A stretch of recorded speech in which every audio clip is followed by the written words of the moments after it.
ജനുവരി 20 നിൽക്കുക ചോദിക്കുക എന്ന തലക്കെട്ടോടുകൂടി 11ാമത്തെ പടിയുടെ ഭാഗമായി പേജ് 86 നിന്ന് പറയുന്ന ഭാഗമാണ് ഇന്നത്തെ ഡെയിലി റിഫ്ലക്ഷൻ. പലപ്പോഴും ആൽക്കഹോളിക്സ് അനോണിമസിന്റെ പ്രാർത്ഥനയും ധ്യാനവും ഒക്കെ വളരെ കൃത്യമായിട്ട് ബന്ധപ്പെട്ട് കിടക്കുന്ന ഏതൊരു കാര്യവും താൻ വിചാരിച്ച പോലെ ചെയ്യുന്ന ഒറ്റബുദ്ധിയിൽ പ്രവർത്തിക്കുന്ന ആളാണ് മദ്യാസക്തൻ. മദ്യാസക്തൻ എന്തെങ്കിലും ഒരു കാര്യത്തിൽ തീരുമാനം എടുത്താൽ, അല്ലെങ്കിൽ അവനെ ഉള്ളിലൊരു ചിന്ത വന്നു കഴിഞ്ഞാൽ പോലും അതങ്ങ് പ്രവർത്തിച്ചു കഴിയാതെ അവനൊരു സ്വൈര്യം ഉണ്ടാവില്ല, അല്ലെങ്കിൽ അവൻ നിൽക്കാൻ തയ്യാറാവുന്ന ഒരാളല്ല. അവൻ്റെ ദേഷ്യം അവൻ്റെ നിയന്ത്രണത്തിലല്ല, അവൻ്റെ സങ്കടം അവൻ്റെ നിയന്ത്രണത്തിലല്ല. ഇത്തരത്തിൽ സന്തോഷം, എന്തെങ്കിലും വിചാരിച്ചതിനൊക്കെ അപ്പുറം കാര്യങ്ങൾ സംഭവിച്ചു കഴിഞ്ഞാൽ സന്തോഷവും അവൻ്റെ കയ്യിലല്ല. ഇത്തരത്തിൽ വൈകാരികമായിട്ട് ആതുരരായിട്ടുള്ള ആളുകളാണ് മദ്യാസക്തർ. ആ മദ്യാസക്തർ ആൽക്കഹോളിക്സ് അനോണിമസിന്റെ പ്രോഗ്രാമിൽ എത്തുമ്പോൾ നമ്മൾ 1ാമത്തെ പടിയുടെ ഭാഗമായിട്ട് ആദ്യം ഉണ്ടാകുന്ന ഒരു കാര്യം, നമ്മുടെ സ്പോൺസർമാർ പറയുന്നത്, മുന്നേ കടന്നുപോയ ഓരോ പഴമക്കാരും നമ്മളെ ഓർമ്മപ്പെടുത്തുന്ന ഒരു കാര്യം എന്താണ്?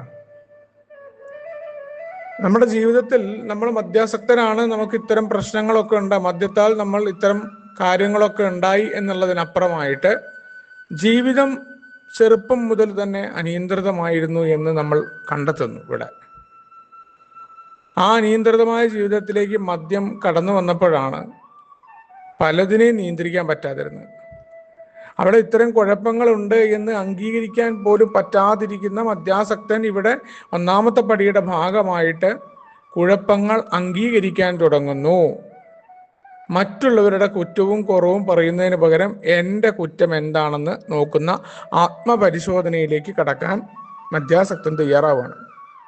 അപ്പം അങ്ങനെയാകുമ്പോൾ നമുക്ക് പല കുഴപ്പങ്ങളും നമ്മുടെ ജീവിതത്തിൽ പെട്ടെന്നുണ്ടാകുന്ന ഈ തീരുമാനമെടുക്കൽ വലിയ കുഴപ്പങ്ങൾ ഉണ്ടായിട്ടുണ്ട്.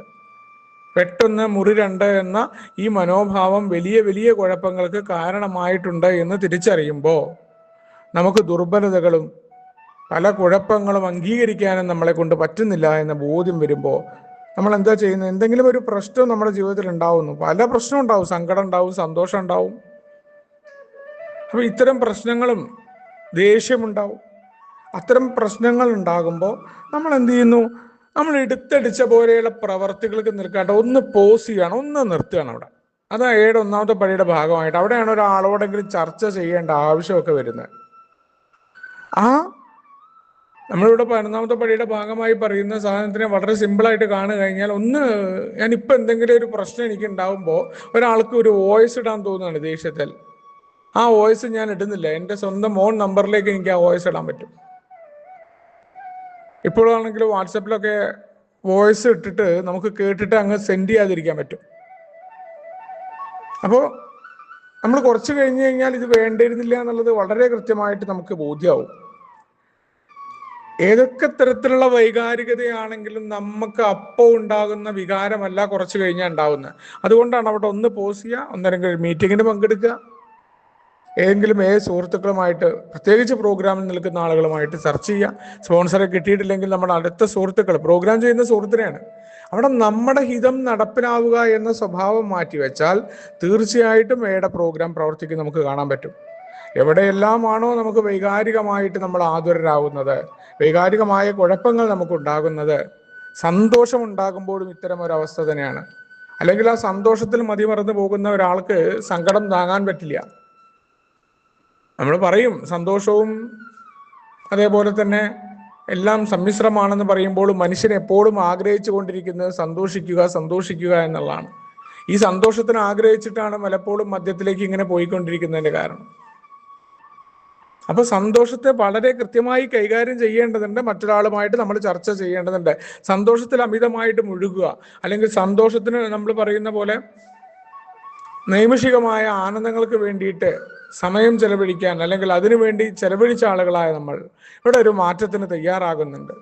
ആ മാറ്റത്തിനുള്ള തയ്യാറാകൽ കൂടിയാണ് ഇത്തരം കാര്യങ്ങൾ. സന്തോഷത്തെ പോലും നമ്മൾ അമിതമായിട്ട് അതിനോട്, ആ സന്തോഷത്തിൽ നിന്ന് പാറി പറന്നുള്ള നടത്തം ഇല്ലാതെയാകുന്നു. ഈവൻ എപ്പോഴും സന്തോഷമുണ്ടാവുക, എപ്പോഴും സന്തോഷിച്ചിരിക്കുക എന്ന് പറയുന്ന അവസ്ഥ ഉണ്ടല്ലോ, അതിന് പോലുമല്ല പ്രോഗ്രാം എന്ന ബോധ്യവും ഒന്നാമത്തെ പടിയിലാണ് കടന്നു വരുന്നത്. ഏതൊക്കെ തരത്തിലുള്ള വൈകാരികത ഉണ്ടാകുമ്പോഴും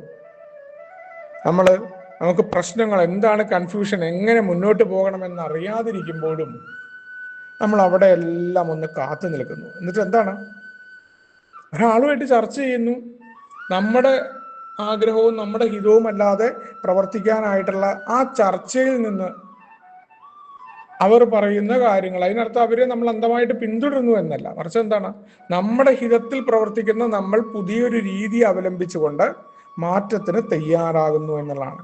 ഏതൊക്കെ സംഭവമാണോ ജീവിതത്തിൽ വരുന്നത് അതിനെ അതേപോലെ ഏറ്റെടുക്കലാണ് ഇവിടെ ദൈവഹിതം നടക്കണമേ എന്നുള്ളതാണ്. ഈ ജീവിതമാകുന്ന നാടകം ഞാനല്ല കളിക്കുന്നത്, ദൈവമാണ്. ദൈവം എന്ന ഡയറക്ടറാണെന്ന് പറയുമ്പോൾ എന്താണ്, എൻ്റെ ജീവിതത്തിൽ സംഭവിക്കുന്ന കാര്യങ്ങളെ ദൈവഹിതമാണ് എന്ന് പറഞ്ഞ് സ്വീകരിക്കാൻ എന്നെ ഒരുക്കിയെടുക്കുന്നു.